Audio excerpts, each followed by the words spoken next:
blissful norm. I thought, Tina Turner, Little Richard. Why so much black music? Richard Pryor, The Color Purple. Why so much black art? Barbecues, birthdays, weddings. Why heartbeats over skin? Dad's drinkers, mom's mates. Why heartbeats over skin? Confusion, separation, whether kinfolk, skinfolk, or not. Arguments, chaos, over openness. My family let skin trump the heart. Can appreciation vary? Underground Railroad to the Ku Klux Klan. Hearts see hearts first. Eyes only adjust. I was punished, scolded, for seeing her heart before her skin. All this from a kiss to a black girl.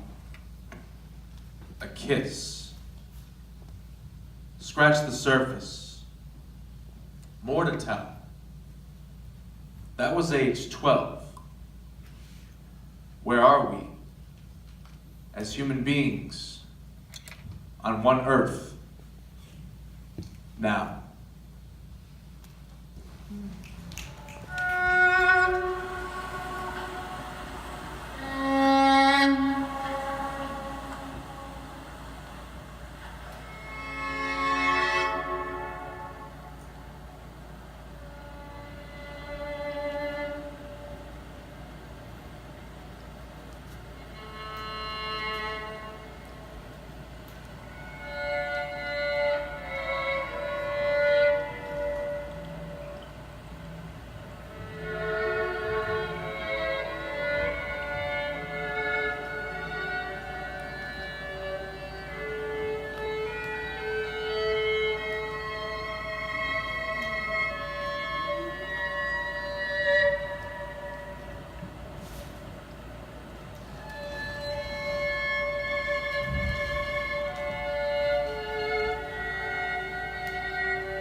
It's tough to stay afloat when coasting on strength of tears.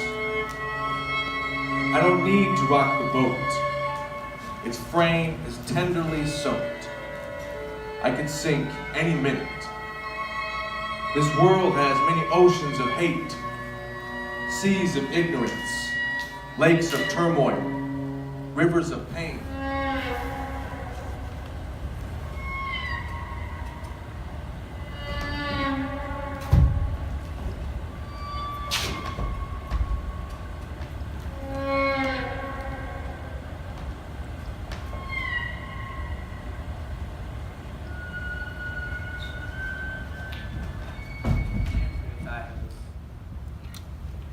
Let me give you some facts. I didn't know I was black, so I sat in the back of my high school class. So everybody laughed at my answers and the questions I was asked. Like, do you even have a dad? Why do you always look so mad? Hey, someone brought in Kool-Aid. Aren't you glad your homeroom teacher had a half-black stepdad? I didn't know I was black till I got flagged down by a cop one night. Only 5'6" and 16. I must have been a threat to the suburban streets because I was surrounded. And they stayed and questioned me until 3, but never offered to drive me home. I didn't know I was black till my first suicide attempt. You see, I woke up and realized in a world where the mayor don't look like you, the governor doesn't look like you, teachers and principals don't look like you, actors, directors, and models don't look like you, the rumors must clearly be true. This world clearly wants nothing to do with people like me.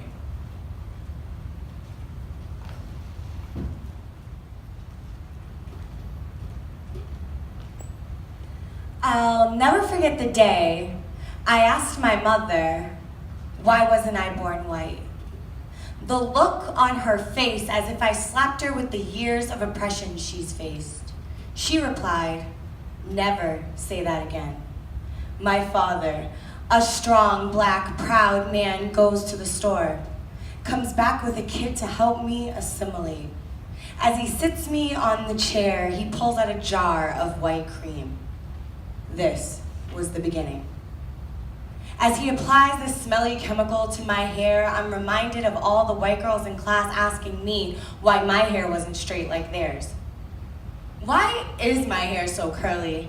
As I slicked back my hair only to display my waves similar to my ancestors' journey, I was embarrassed. Yet this cream would allow my hair to be straight, the ability to blend in. One of only 3 black kids in my entire elementary school, being called names like porch monkey and nigger. Growing up in Cape Cod, the arm on a map of a country that never embraced me in a hug. I didn't belong. Going to my grandmother's house in South Carolina at age 11 didn't help.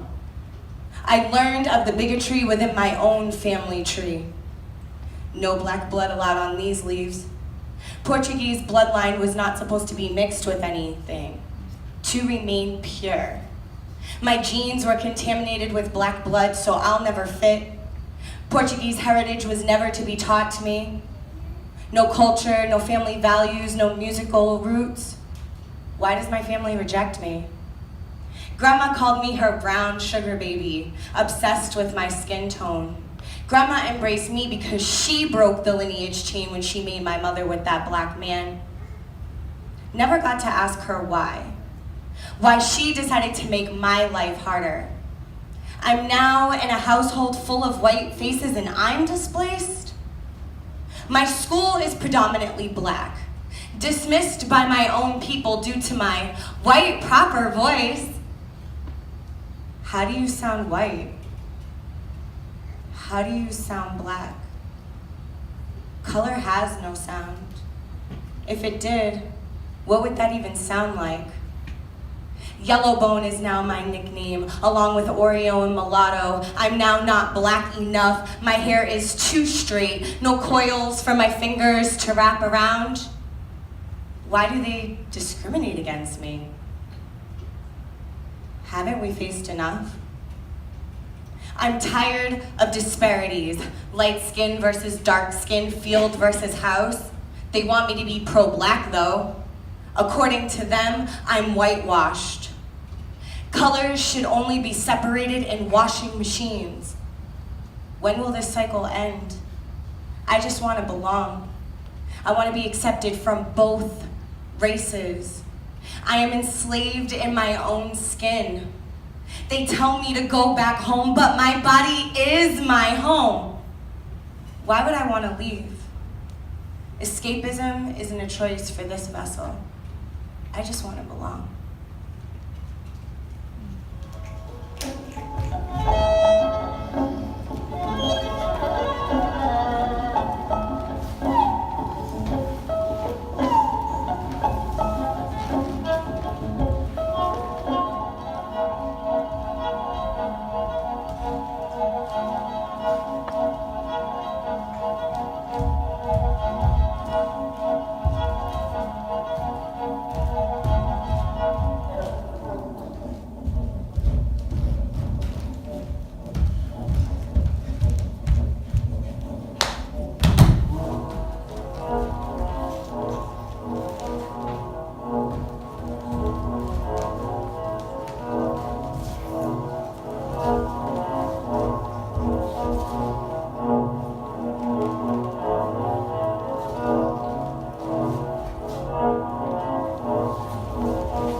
without shame for my bliss,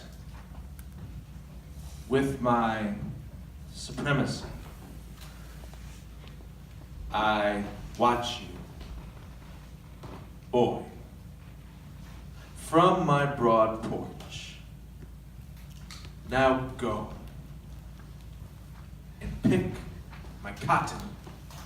Tote it as you bend your back lower. Now lower still. Move quickly, slave. Don't make me tame that black body. Beat that sinful blackness to submission to make my money. Plantation money. Under scorching sun, from dusk till dawn. My fields of hell, my white cotton fields. Tonight, you sleep on dirt, away from your family, away from the woman I bought for you to breed, at my pleasure, on my order. I am not stealing if I take your children, their innocence, their hopes, their dreams, because I cannot steal what I already own. I am the master. You are the slave.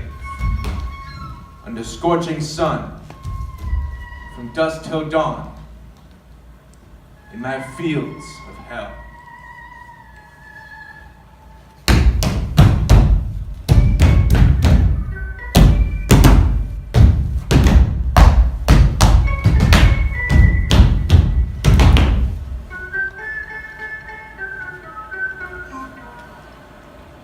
History has a way of telling stories.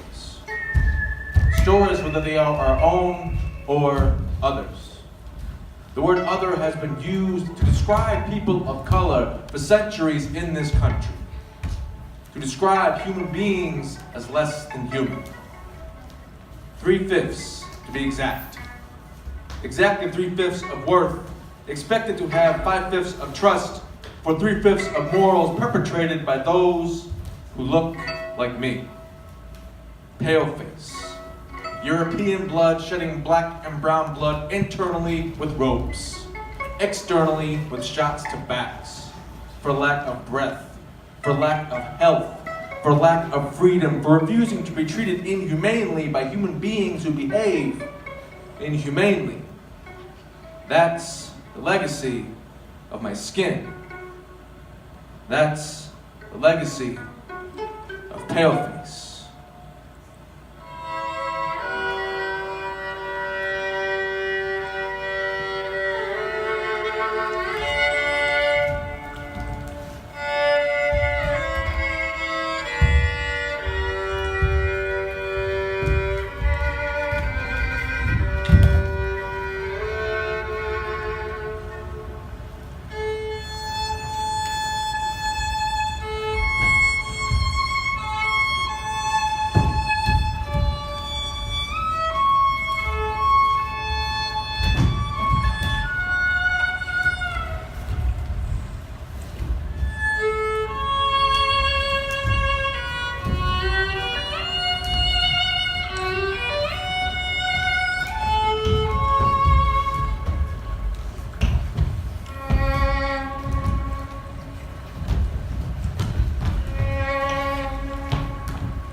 especially my comfort, my ignorance. We are all made of the same matter, but some of us think not.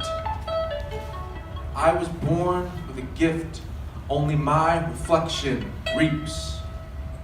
Why? I didn't ask for this. How do I rid myself of this skin that deprives, that destroys lives of others just for being others? I can't. I care. I'm stuck. I'm sorry. Please. Forgive me.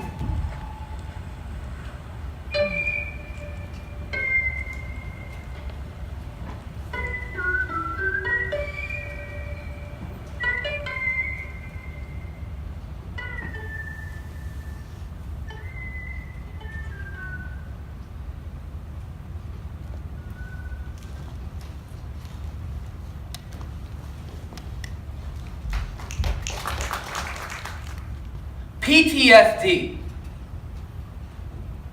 30% of veterans suffer from. 25% of African American youth suffer from. Me in a classroom of 10, 6, and 8-year-olds being some of them. When bullets were let off at a corner block around 3, school just let out. Me and my kids in the garden planting trees. Mothers walking by waving goodbye to their babies. Who'd ever thought a gun would go off in broad daylight for all to see? Damn. Now you're the reason why 10 kids can't sleep. 2 mothers and a widow weep, fall to their knees as images of their lost loved ones replay back in their minds. I'm screaming PTSD. Let me connect the dots and draw you some lines. This land's a war zone. I ain't talking about Glocks. I'm talking about mothers addicted to rock, leaving children to rot. I'm talking about playgrounds having more needle than rocks. The employment rate just drops and the violence won't stop. So of course you're gonna slang the rock and carry the Glock. I mean, you never even met your pops. Little did you know your cousin was their front seat, and I repeat, the first bullet ricocheted, missed his cheek and hit the seat. The second bullet hit the target in the knee, third in the chest. Is this PTSD? Just enough witnesses to have the incident inscribed in the eyes of infants? Is this PTSD? Or do we truly pay for the sins of our fathers? Or is this generational trauma? You know, a genetic error that if it goes unloved and unhelped, it gets passed down through blood. Damn. Now you sit and watch as your cousin's mother has to hold him down to sleep. Because you gave your cousin June PTSD. The whole neighborhood's afraid and now mothers can't sleep. It's literally madness in the streets, which each generation this madness repeats. Now tell me we're not passing down PTSD.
breathe.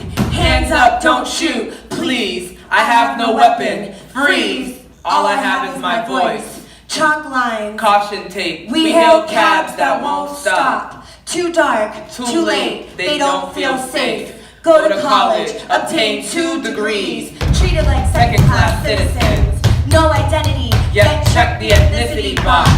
Assume labels. Single mothers. Deadbeat dads. Welfare checks. Do you even have a job? European names like Gregory And Amanda. guarantees interviews, looks of disappointment once they see you. We've been lied to. This country isn't ours. Go back home. Practice patriotism. Anger, stomach aches, bubbles like warm shaken soda. Smile, hide your pain, stay in your lane. College shirts, iron pants, still get slain. Proper English, urban dictionaries, puppet, not people, minstrel shows. Humans detained like animals. Jail cells reminiscent of animal cages. Unfair, unequal wages. No pride left. Dead inside. We all just want to feel alive.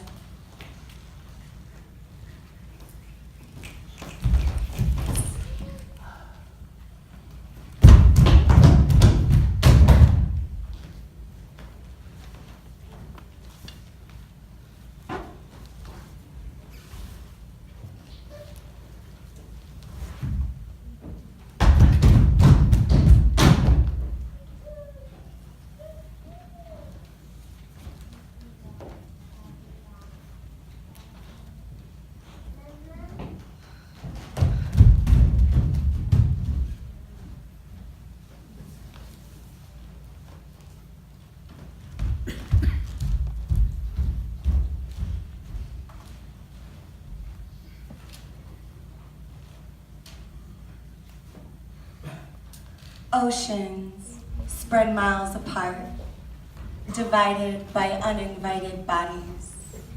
Waves that crash together, deep breaths filled with overflowing emotion. Transcendent light beams through non-judgmental eyes. Spirits collide. Fill this place with harmony and understanding. Synonymous frequencies felt through human bodies. We're union and anointed with reciprocal devotion to protect one another. Vibes vibrate this atmosphere, glowing faces of happiness. Love is why we're here. Made of love, made from love, nurtured and embraced. First cries are silenced by love. Love has always been the answer and the solution. Unlock and conquer the fear. Nothing is ever just black and white. Without colorism, we'd all be gray. Let's paint the world in color. Without colorism, we'd all be gray. Let's paint the world in color.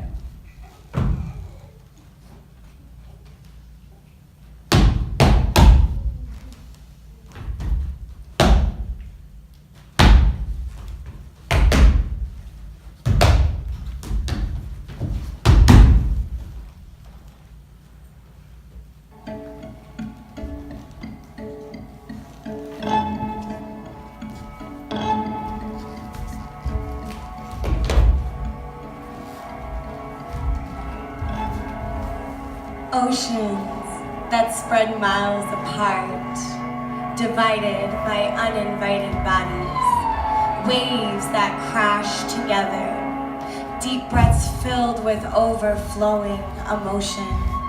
Transcendent light beams through non-judgmental eyes. Spirits collide. Fill this place with harmony and understanding. Vibes vibrate this atmosphere, glowing faces of happiness. Love is why we're here. Made of love, made from love, nurtured and embraced. First cries are silenced by love. Love has always been the answer and the solution. Unlock and conquer the fear. Nothing is ever just black and white. Without colorism, we'd all be gray. Let's paint the world in color. Without colorism, we'd all be gray. Let's paint the world in color.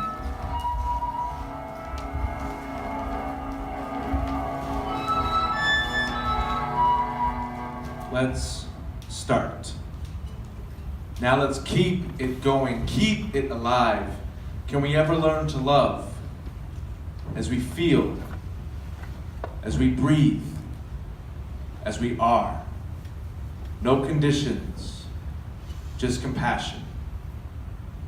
I don't have to know you to love you. I just do. We are all the same. We are all different. We are all different. And we are all the same. Empathy.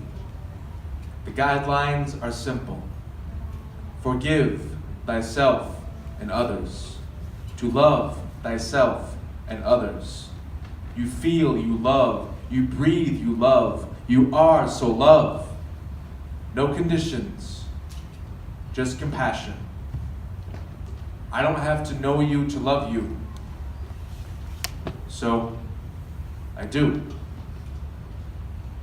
And so, I will.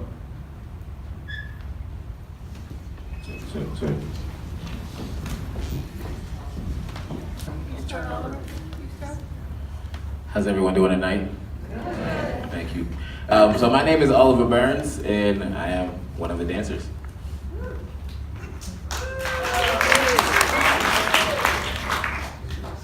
My name is Lucci, and I'm a poet and actor.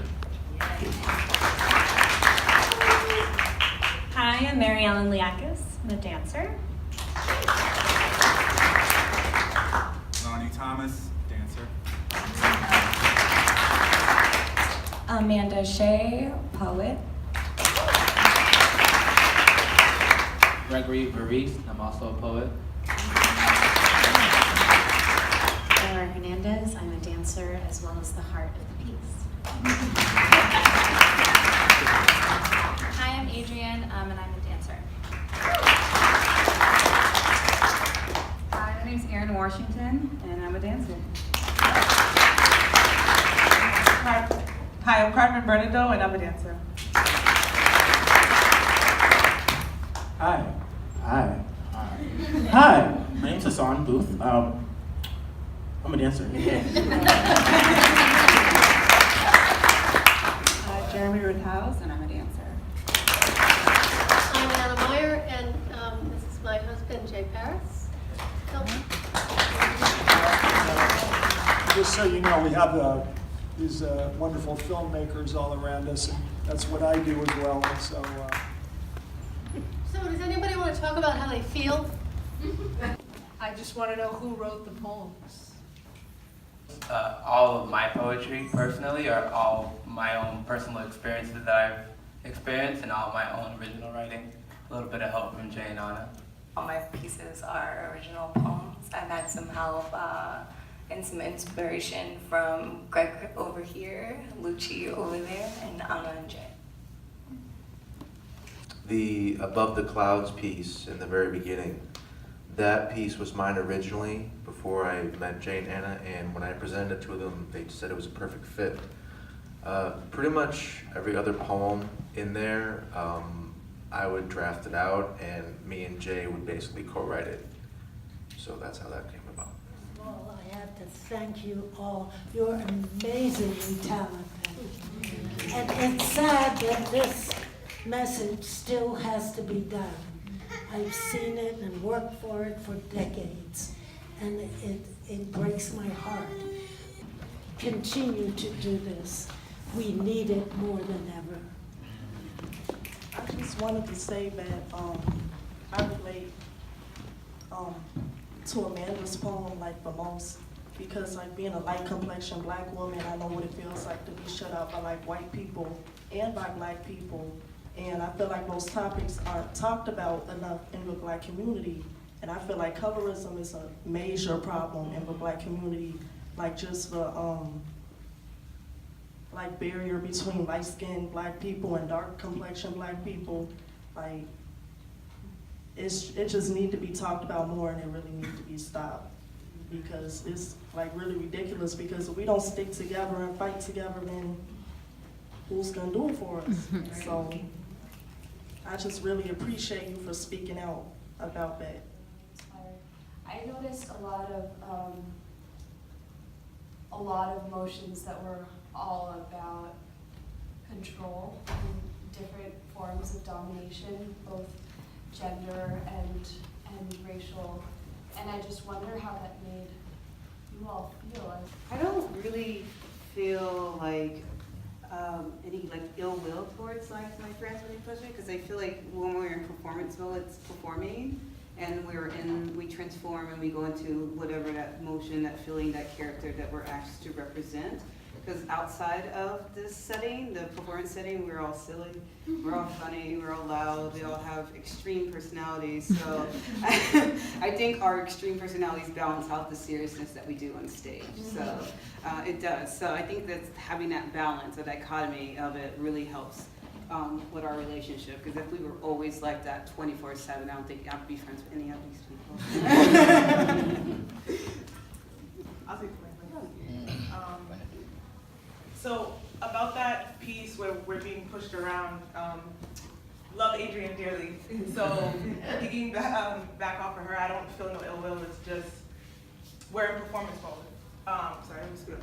So we're in performance mode, but doing the piece, I've been dancing with this company for 2 years. I might be wrong, but when I first started doing this piece, I had to make sure that I was in like 100% character, so being pushed around, showing the struggle on my face. And since we've been on tour, we've been visiting the Civil Rights Museum, learning more history. So that, for me, learning that history and being the person that's being pushed around, that I keep standing up and, you know, staying strong. At first when I did it, I was kind of emotional. I was like, man, like I can only imagine what other people feel watching me being pushed around, seeing all the black people pushed around. So now that I've done it so many times, it doesn't really faze me as much, but it's still important, you know?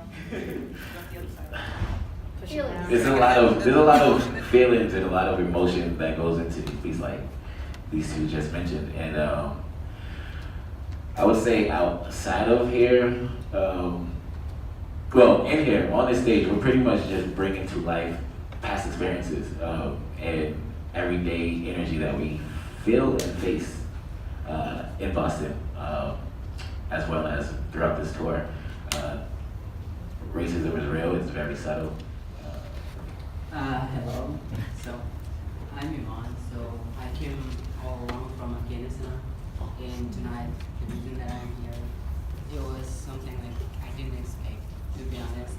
And what I really saw here, it was like very inspiring for me, because in my society, our people is actually my people, like struggling from the same problem that you represented here, and it kind of like it brought up flames in my heart, and my heart is now like beating as hard as it can, because I kind of found that like equality is not just important in a like certain race, or like it's not like about being just race, the problem with race.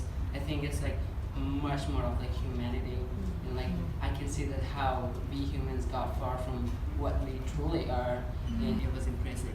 And I was impressed especially by the early understanding that in order to understand people, you're not talking at them, you're listening to them. You know, the idea that we have the 2 ears but only the one mouth, and that to see something, you sometimes have to listen to somebody else's world to understand where they're coming from, so that then you can share in that. How have your experiences with audiences shifted from the pathway north that you took? Your piece about not fitting in either camp racially was really important to hear, and is something that I don't feel like gets talked about much, especially right now with as divided as we all are. And being someone who is also of mixed race, it's a pretty lonely space to be in, so it felt really awesome to have words that matched my experience come out of this piece? Man, it's very present in my mind, in my family's mind, my children's, of Native American presence here. I mean, nobody thinks of Chicago as Native American land, but we were here for, just because there's not a reservation within the state, doesn't mean that our stories aren't here. So it was, I was struggling with this, with the presentation, just visually, there's a lot of black and white. And there's a lot of more that, and I know this piece was, is important to say, but I was wondering about the future of any potential pieces where to incorporate other cultures. Is that something on the horizon? Practice, and so I am very grateful to be here tonight. My question to whoever wants to take it is, how do you start a tough conversation or a tough topic without some little bit of anger? So any of you guys ever had the opportunity or the chance to start a tough conversation? In society, I feel like we're taught that anger is bad. I don't think it is. I think those uncomfortable moments, those angry moments, you need to embrace those, because that's where the true growth happens, the true understanding of self happens, the true, that's where just truth lives. Like they say, only two people tell the truth. Well, three: a drunk person, a kid, and somebody that's angry, right? So be angry, but understand where that anger is coming from and talk about that anger, and don't let that anger control you or take over. Because it's a big thing, and I want to have these conversations. My family tends to be quite conservative, and make many disparaging comments. And I want to be able to have them hear me, and I think doing it with disagreeing without contempt is something you need to practice. But I think you guys are showing something in an open, inviting way, that without contempt, but from love. And you can have anger and love at the same time. They're not mutually exclusive. That's all I got. Growing up as a white man in white skin, and I have never been more aware that the shell that I live in is provocative, regardless of who I am, what I'm about, what I say. It doesn't matter. I walk into a conversation and it already is provocative. And being white, you don't realize that. You live in this kind of shell that you believe that it isn't impactful. But it was really more clear than it's ever been that the impact of the shell I'm in is something that I have to be aware of in my dealings and listen more carefully than I do. So thank you for that. Thank you. I realize I'm older than probably all of you, and I'm also white, and I just realized there's so much I don't know. But I'm wondering, do any of you have something that you would like for us to take away with us? Something that motivates you to do this, because you so clearly put your hearts in it. Me personally, and I think some people up here might agree with me, if you take away anything from this, allow it to be unconditional love. Did you guys notice that the piece ended like this? This is like showing your real self, being true to you, transparency. So what we want you all to take from this. Everywhere you go, no matter how you feel, no matter how happy or sad or irritated, be real to that, be true to that. Let someone know that's how you're feeling, the world will adjust for you and pick you up. Another thing to take from this is that if you all were to just close your eyes or just notice that when the lights are down and when they're low, you don't see anything, but you can hear the heartbeat. You know that we all are different, but when the lights are off, we are all the same. We're human. Treat people like how you want to be treated. Open your minds, open up your hearts. listen and understand. I think the most important thing that I've learned about this whole process is to have the uncomfortable conversations that you don't want to have. I think as a white person, I can speak for myself that people I know, and myself included, we don't necessarily have these conversations about race all the time because it doesn't affect our lives the way that it does people of color. And it's really important to talk about and talk to your white friends about, talk to your black friends about, bring people together to talk about it, because if we don't talk about it, nothing's gonna happen. Right.